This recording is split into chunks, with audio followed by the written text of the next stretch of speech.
Herkese Sırbistan'dan merhaba arkadaşlar. Dün sabah gelmiştim buraya. Şu an o kadar dün yorgundum ki halen biraz daha yorgunluk geçmemiş, şu an onu fark ettim. Bayağı yorgundum, dün geldim.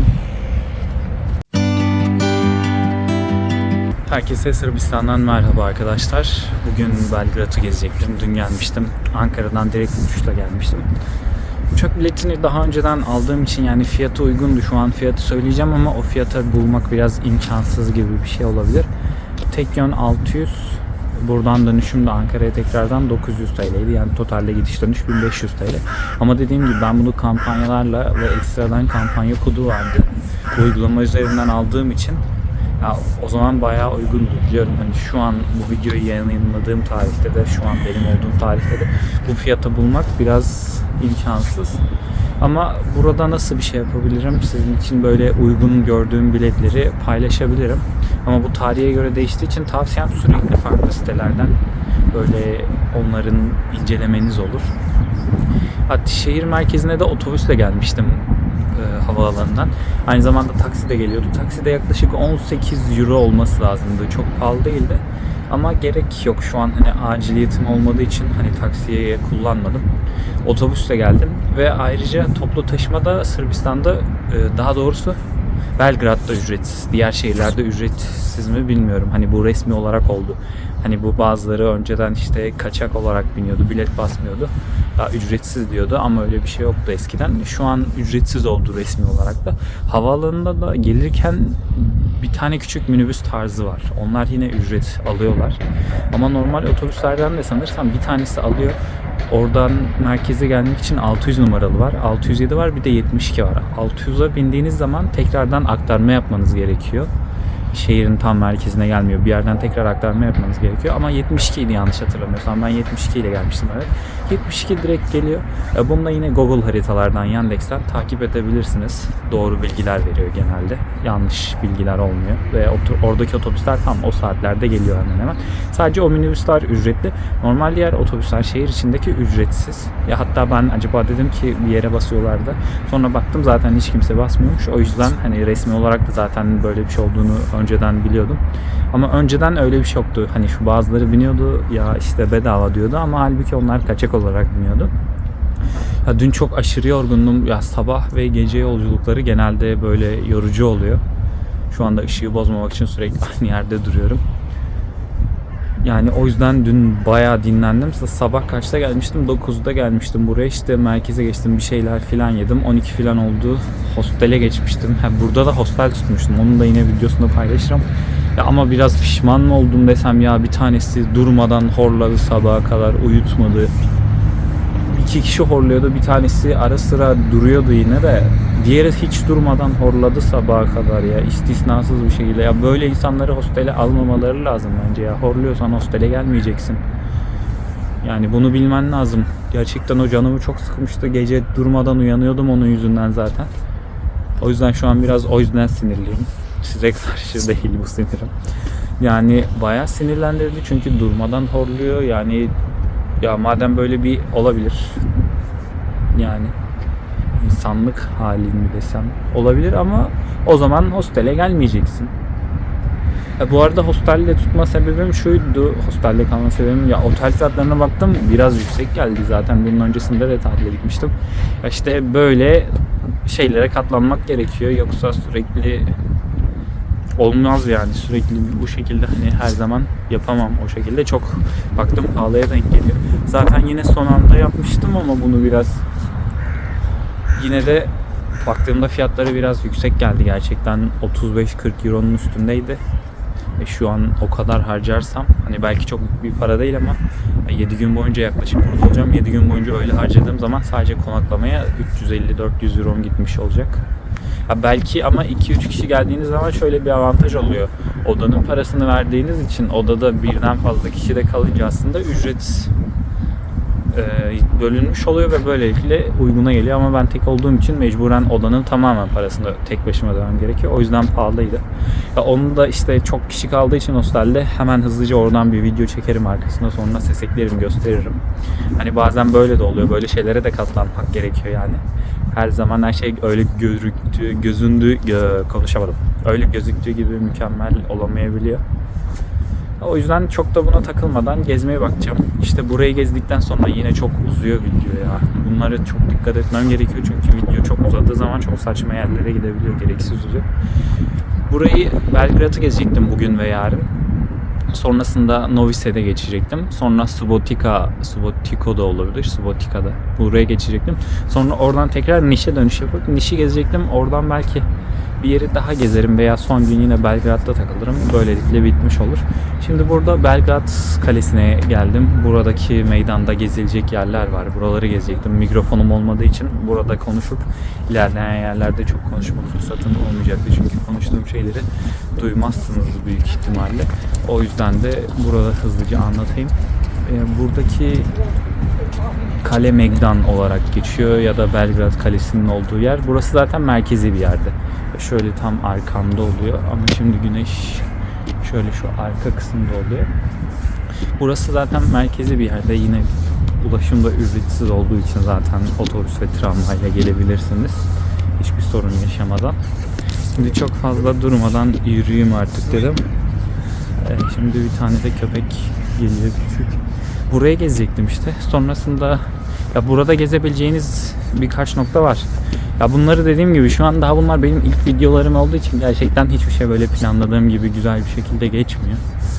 Mükemmel olamaz da zaten. O yüzden onların ben gerekli açıklamalarını sonradan eklerim yine gezilecek yerleri. Bu Kale Megdan'a geldiğiniz zaman burada aslında gezebileceğiniz, gidebileceğiniz çok nokta var. Burada bir de hayvanat bahçesi varmış. Bir oraya da gideceğim. Orası da buraya yakın. Buraya gezdikten sonra da diğer şehrin tarafındaki caddelerinden devam edeceğim. Yani dediğim gibi biraz böyle istediğim gibi olmuyor.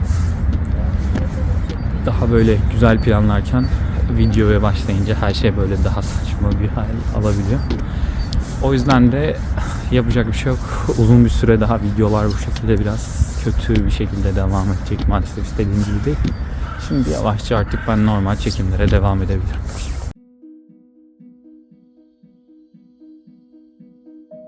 Her şehir bir hikaye anlatır. Belgrad'ın hikayesi ise burada başlar. Kale Megdan'da. Tuna ve Sava nehirlerinin birleştiği bu yüksek noktada tarih sessiz ama derin bir şekilde varlığını hissettirir.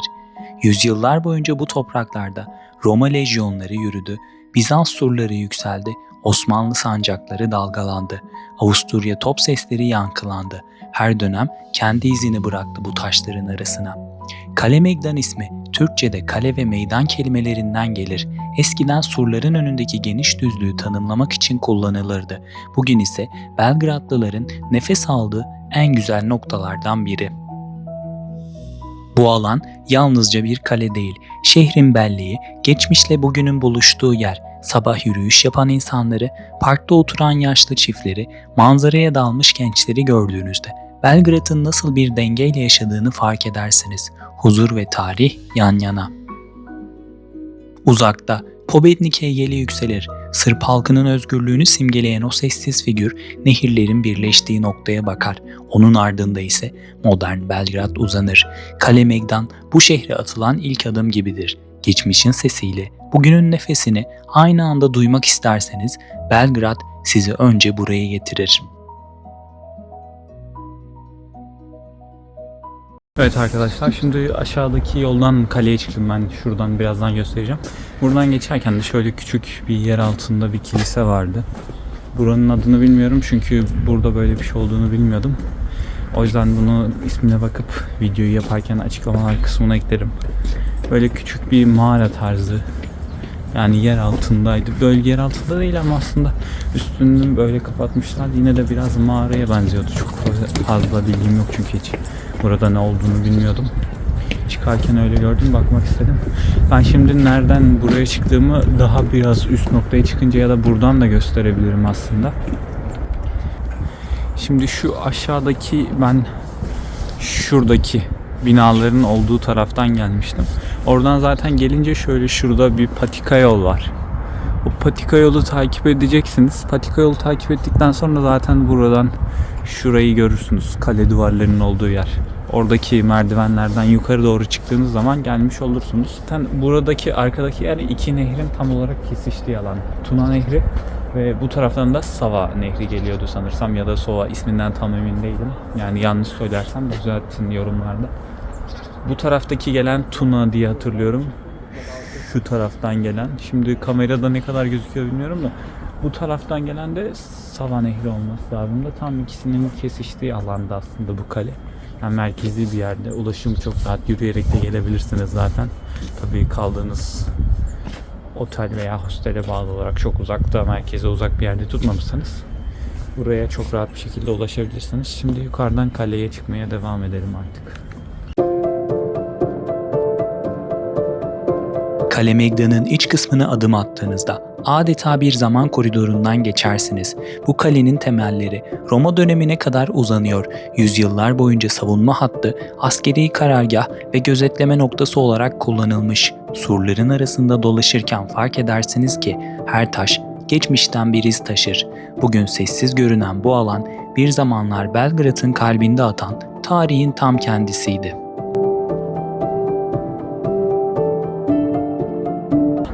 Evet arkadaşlar, şimdi daha yüksek bir noktaya çıktım. Nereden gelebileceğinizi gösterebilmem için burası daha iyi oldu. Şimdi arka kameraya geçip göstereceğim. Ya burası bayağı zaten yüksek bir nokta. Şu arkadan da diğer taraftan gelirseniz buradan da gelebiliyorsunuz. Şu topraklı yol da var sanırsam. Ama tabii şurası biraz çok fazla dik. O yüzden orada kayıp düşebilirsiniz. Şimdi basamak yoktur orada galiba. Evet, orada basamak olmadığı için buradan gelmeyip onun yerine şu aşağıdaki yoldan gelirseniz ya da şuradaki. Benim geldiğim yolu şöyle göstereyim. Ben şuradan geldim. Şöyle şuradan zaten görürsünüz şurayı takip ettiğiniz zaman. Şurası var. Şurada bir böyle kapalı bir kale gibi küçük bir kale var. Oradan şuraya geldiğiniz zaman zaten buradan çıkıyorsunuz. Şurayı takip ediyorsunuz. Yani bulunmasının kolay olur. Zaten gördüğünüz her yol yukarıya çıkıyor yani. Ama şu topraklı yoldan gelmezseniz bence daha iyi olur. Şurayı görmek için de yakından böyle eski harabe tarzı yerlere gitmeyi istiyorsanız, şimdi doğru gösterdim mi bilmiyorum ama şurası aynen.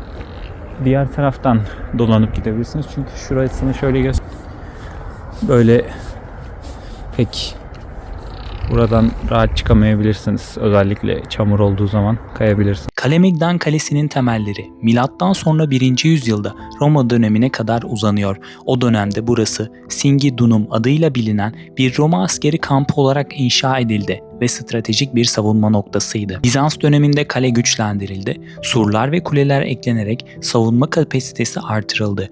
Ortaçağ Sırp Krallığı döneminde özellikle 13. ve 14. yüzyıllarda kaleye yeni yapılar, depolar ve gözetleme kuleleri eklendi. Osmanlı hakimiyetinde 15. yüzyıldan itibaren kale hem askeri hem de idari bir merkez olarak kullanıldı. Surlar tamir edildi, bazı kuleler yeniden inşa edildi ve kale içindeki avlular, askeri tatbikatlar ve günlük yaşam için düzenlendi. 18. yüzyılda Avusturya döneminde kale yeniden inşa edildi. Mevcut taş duvarların çoğu bu dönemde restore edildi. Kuleler, kapılar, rampalar ve sarnıçlar bugün hala tarihi işlevlerini yansıtır. Kalenin içindeki yapılar yalnızca taşlardan ibaret değil, her avlu ve köşe geçmişin bir tanığıdır. Kule Nebosça gibi bazı yapılar Osmanlı döneminde cephanelik olarak kullanılmış, Pobednik heykeli ise 1928'de dikilerek özgürlüğün simgesi olmuştur. Tekrardan ben geldim arkadaşlar. Şimdi bu kalenin yukarısına çıktım. Şu tarafta bazı alanlar kapalı. Çoğu alana çoğu alana çıkabiliyorsunuz. Şimdi de burada en tepe noktaya geldim. Birazdan göstereceğim. Buradan yine şehri izleyebilirsiniz. Aynı zamanda fotoğraf da çektirebilirsiniz. Bayağı yüksek bir nokta. Şöyle. Bu şekilde. Bayağı yüksekte bir nokta aslında. Yani bazı alanlar kapalı kalede. Aslında çoğu yere yürüyerek gidebiliyorsunuz. Zaten köprü yapmışlar, yol yapmışlar. Yani ulaşımı kolaylaştırmak için. Şimdi şurayı gösterelim.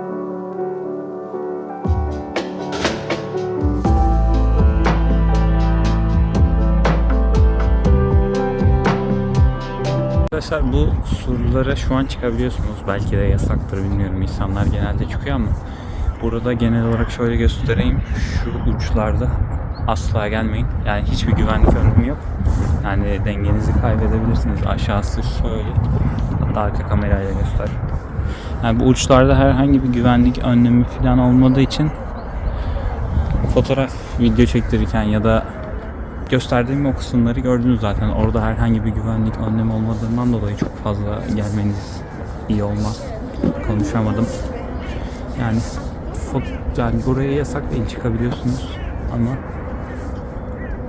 çok güvenli değil çünkü herhangi bir güvenlik önlemi yok. Büyük ihtimalle normalde yasaktır. Ama çok fazla bir şey demiyorlar şu anda.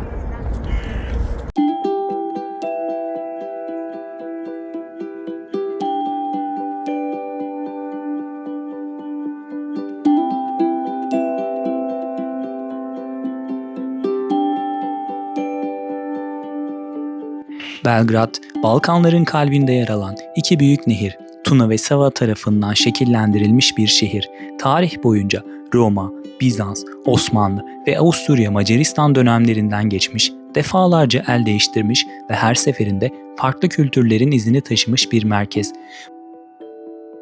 Bugün Belgrad yaklaşık 1.700.000 nüfusuyla Sırbistan'ın en büyük şehri ve kültürel, ekonomik ve politik merkezi.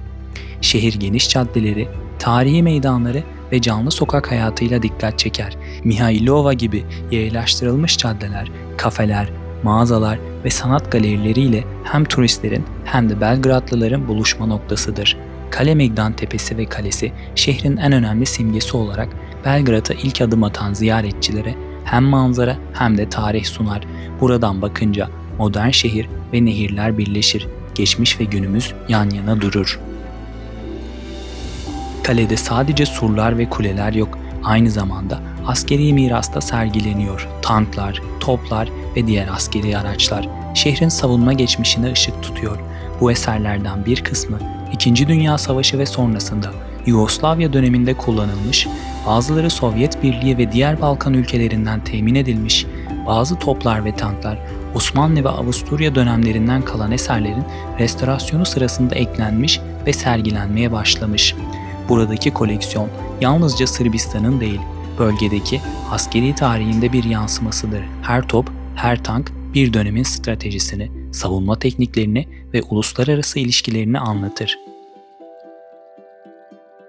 Kaleyi gezerken gördüğünüz bu eserler, Belgrad'ın askeri geçmişinin somut kanıtlarıdır. Şehrin 2000 yıllık tarihini sadece taşlar değil, bu makineler de gözler önüne serer.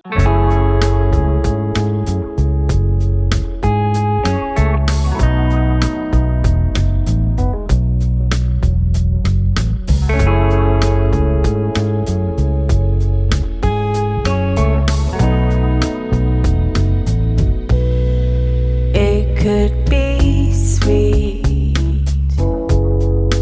dare to honestly see, living at ease. Evet arkadaşlar, şu anda keşke diğer taraftan gelerek çekseydim. Kalenin arka tarafında yine böyle tanklar var, savaş aletleri var, Sovyetlerden kalanlar, özellikle Sovyet döneminden. Bunları yanında geçip inceleyebiliyorsunuz. Yine kalenin de birçok noktasına zaten geçebiliyorsunuz, sorun olmuyor. Her tarafta girişler açık genelde. Bazı yerlerden giriş yapamıyorsunuz. Orası aslında giriş yapabiliyorsunuz ama orası kapalı olduğu için, bir yol olmadığı için. Ama onun dışında yol olan her yer açık. Burada böyle savaş aletleri, tanklar, toplar. Şurada bir füze sistemi vardı. Bunların büyük çoğunluğu Sovyetler döneminden kalan. İşte mesela bu. Aslında burası da açık galiba. Ya da kapalı da olabilir. Burasını zaten görebiliyorsunuz kalenin. Yukarıdaki surlara da çıkabiliyorsunuz. Bir sorun olmuyor ama sadece çıkarken dikkat etmeniz gerekli. Bu arada giriş ücreti de ücretsiz olarak ziyaret edebilirsiniz burayı. Bazı alanlar restorasyonda şu anda, o yüzden o kısımlar kapalı sadece. Büyük ihtimalle ziyaretçi almıyorlar ama büyük bir çoğunluğu açık. Yani yine şehrin merkezinde gelip görebileceğiniz bir yer. Burada aynı zamanda diğer gezi noktaları da olduğu için burada zaman geçirebilirsiniz. Yani buraya bence biraz zaman ayırın çünkü kale gerçekten büyük olduğu için yani zaman alıyor. Şimdi şuradan geçerek gideyim ama güneş arkamda kalacak. Şöyle şu şekilde tutsam. Bu tarafında kalenin ama şimdi bunun tarifini tam yapamam. Hangi tarafında olduğunu tam emin değilim. Doğusunda mı, batısında mı? Ama zaten kalenin içini gezerken mutlaka burayı görürsünüz. Daha iç kısmında kalıyor kalenin aslında. Diğer noktalara göre. Şuradan.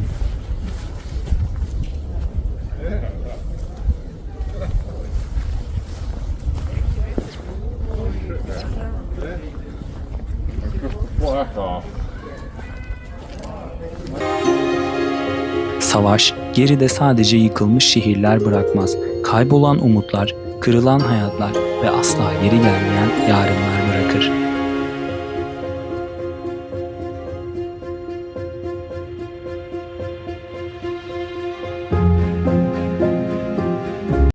Evet, buradaki genelde zaten birçoğu Sovyet döneminden kalan savaş aletleri, tanklar. Birçoğu zaten eskiydi, 1917 belki de ilk yapılan tanklardan. Donanmasını da biliyorsunuz, Sırbistan'ın denize kıyısı kalmadığı için hangi yılda olduğunu hatırlamıyorum ama satılığa çıkartıp satıyordu. Çünkü artık ayrıldıktan sonra Kosova, zaten Kosova'nın da yine denize sınırı yok. Ya unuttum şu an oranın ismini. Orası satıldıktan sonra artık bir sınırı kalmıyordu Sırbistan'ın.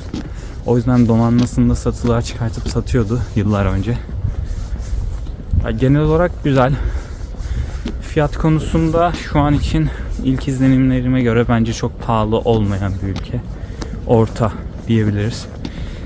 Yani benim endeksim genelde şu şeye göre, muz fiyatına göre belirleme yapıyorum. Muz fiyatı 1 euronun altındaysa o ülke zaten çok aşırı ucuz. 1-2 euro arasıysa normal ama 2 veya 3 euronun üzerindeyse o ülke çok pahalı oluyor genelde benim için. Böyle bir endeksim var. Ama şu an genelde temel şeylerin bence fiyatları uygun. Çok pahalı değil. Ama konaklama dediğim gibi biraz yüksek aslında. Fiyat performans bakınca. Yani o fiyatlara daha iyi olabilirdi. Veya o tarz yerlerin fiyatları biraz daha uygun olabilirdi bence. Bir tık bence konaklama fiyatları, yani dediğim gibi performans fiyat karşılaştırması yaptığımız zaman bence yüksek. Bunun dışında ulaşım zaten ücretsiz. Belgrad'da ama sadece, diğer şehirlerinde büyük ihtimalle ücretlidir. Çünkü sadece kararım buraya için geçerli olduğunu biliyorum. Bunun dışında tabii ben bu videoyu sonradan paylaşacağım. O yüzden hani bunda değişiklik olabilir. Yani genelde zaten Google'dan takip ederseniz oradan ben genelde otellere bakıyorum. Çeşitli işte sitelerden bakıyorum. Booking'dir. Birçok site var yani. Onların hepsine bakabilirsiniz. O yüzden de genel olarak fiyatlar bu şekilde. Konaklama için. Yemek kısmında da yine bence çok aşırı pahalı değil yemek fiyatları. Normal denilebilecek rakamlar aslında. Genel bir kıyas yaptığımızda. Yine zaten yemeklerden de böyle örnekler, içeriklerini, fiyatlarını zaten gittiğim zaman paylaşırım. Bazen gerçekten gezerken canım hiçbir şey yemek istemiyor. Sadece böyle çikolata falan yemek istiyorum. Diğer şeylere hiç yiyesim gelmiyor. Yine burada da böyle bir alan var. Bundan sonra da hayvanat bahçesi vardı. Hayvanat bahçesine geçiş yaparım. Şöyle buradaki.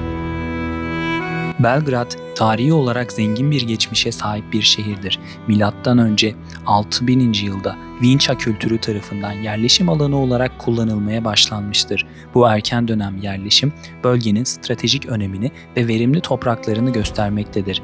Milattan önce 3. yüzyılda Kelt kabilesi Skordişçi bölgeyi ele geçirerek Singidun adını verdikleri bir yerleşim yeri kurmuşlardır.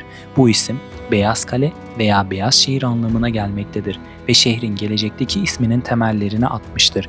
Roma İmparatorluğu döneminde Singidun önemli bir askeri üs haline gelmiş, Roma İmparatoru 1. Justinianus döneminde ise kale güçlendirilmiştir. Bu dönem şehrin askeri ve stratejik öneminin arttığı bir dönemdir. Orta Çağ'da Belgrad, Sırp Krallığı'nın önemli bir merkezi olmuştur. Özellikle 1284 yılında Sırp hükümdarı Stefan Dragutin tarafından başkent olarak ilan edilmiştir. Bu durum şehrin siyasi ve kültürel gelişimine ivme kazandırmıştır. 1521 yılında Osmanlı İmparatorluğu tarafından fethedilen Belgrad uzun süre Osmanlı yönetimi altında kalmış ve bu süreçte önemli bir kültürel ve ticaret merkezi haline gelmiştir. Osmanlı döneminde şehirdeki yapılar, camiler ve çarşılar Belgrad'ın silüetini şekillendiren unsurlar olmuştur.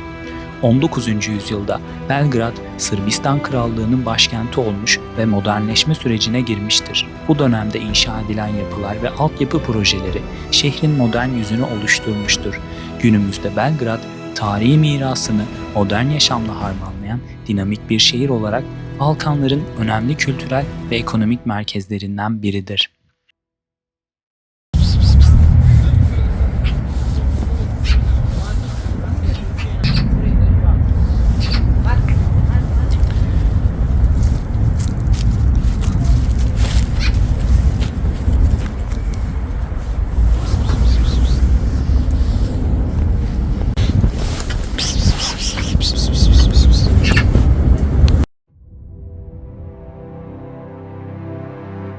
Belgrad, yüzyıllar boyunca birçok medeniyete ev sahipliği yapmış, tarih ve kültürüyle göz kamaştıran bir şehir olmuştur. Her köşesi geçmişin izlerini taşırken modern yaşamın dinamizmini de hissettiriyor. Sokaklarında yürürken sadece taşlara değil, insanlara, hikayelere ve şehrin ruhuna dokunuyorsunuz.